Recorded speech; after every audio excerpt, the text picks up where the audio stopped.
knighthood. Is this the ultimate honour for you? Well, I don't know. I'm still trying to get used to the whole idea of it. Bit of a shock, a bit out of the blue. A 2-decade crusade against injustice finally recognised. It's for the whole group, really. And on Alan Bates' terms, accepting a knighthood for what has become his life's work.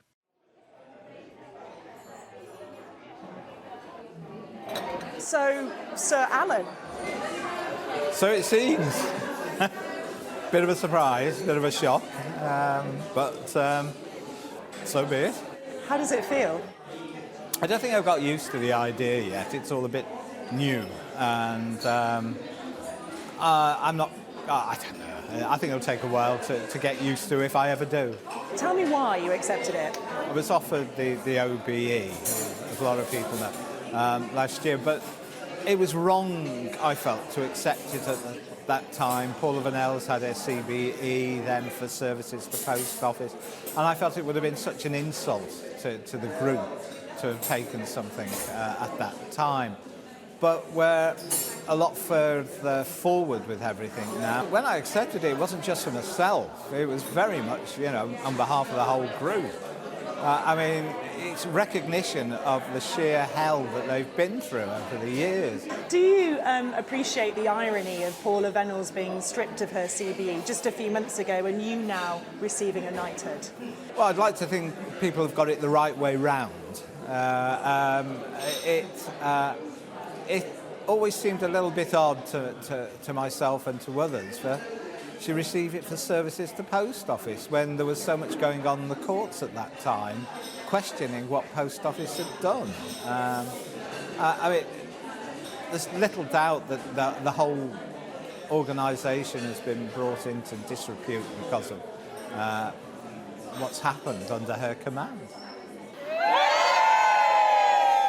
Hundreds of sub-postmasters were wrongfully convicted of stealing from the post office. Their convictions overturned last month, but for most, still no financial redress. No, we're still battling on for it. My solicitors battling on for my case, as they are with many of the others as well. But I'm certainly encouraging everybody to stand firm on it. It's, you know, don't sell yourself short on it. If you're owed that money, you stand firm. Because if they don't manage to resolve this, we'll have to look for other options in the autumn of how to resolve it. Like what?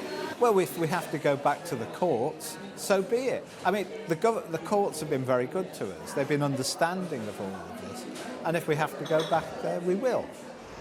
In the background too, the Metropolitan Police with a team of 80 officers watching the post office inquiry. Do you think that there should be criminal prosecutions after all this? I think that is a decision for others once they've explored all the evidence. But they certainly should be looking at whether or not there are criminal prosecutions that should be brought. And not just for individuals, also corporate charges as well. Would you consider bringing about your own private prosecutions against them in the future? Well, that was one of the reasons why I met with the Metropolitan Police. Because if they weren't going to do anything and they weren't going to investigate, then we certainly would have looked at bringing private prosecutions, and we'd have gone out to fundraise nationally to support the cost. Fujitsu, developer of the faulty Horizon accounting system, says it will contribute to compensation, but once the inquiry's over, Alan says they'll need to.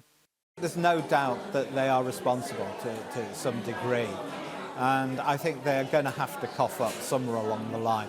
I very much see government at the moment providing the redress for people as a sort of middleman. I think there's a lot of money to be recovered from elsewhere to repay the taxpayer in all of this. How much confidence then, I mean, I think I know the answer to this question, but how much confidence do you have in post office executives, for example, like the chairman, Nick Railton? I don't know, but I mean, if he decided to sell the business, I would heavily support him.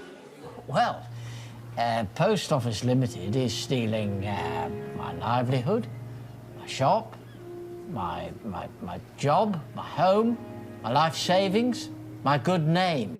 But since the ITV drama about the post office scandal was broadcast, Alan has become a household name. Describe to me how your life has changed in the last 6 months. Now you are famous. I am probably the least likely celebrity you could find. You know, I run a mile from the cameras, apart from today. Because it's all been about the job, getting the job done. It's not been about me. It's always been about getting the job done. Did you find it a bit of a struggle to get used to all this attention? I can't say I've ever got used to the attention. I still like escaping up onto the hills when I can by myself. How is Suzanne? Because with you becoming a sir, she becomes a lady, doesn't she? She's always been a lady to me. She's always been, no, I mean, it's not going to change our lives at all. We're just going to be Alan and Suzanne, I think. And Suzanne, beside Alan all these years in the background, quietly supporting it all. You must feel very proud. Very proud of Alan. He's very, very deserving. I'm also proud of us both for just keeping going. What does it mean to you personally to see Alan and yourself, because you will become a lady, honoured in this way? Well, he says I'm a lady already, which is very nice. I do worry about wearing a hat. I think we'll just be the same two people laughing with each other and knocking about and going for walks on hills. But it's nice that people want to recognise him and us for the work we've done. This is the lady who supported you all these years. What does that mean to you? It's meant a lot, and does still mean a lot as well. I mean, we've been through a huge amount together, but we've got to know an awful lot of really nice people as well along We have, the way. yes. Yes. And so we sort of got our own new family, if you like, bigger family. For a private man, being in the public eye hasn't been easy, but where Alan Bates goes, others follow. And Knight of the Realm or not, even if he slows down, he won't stop. Adele Robinson, Sky News.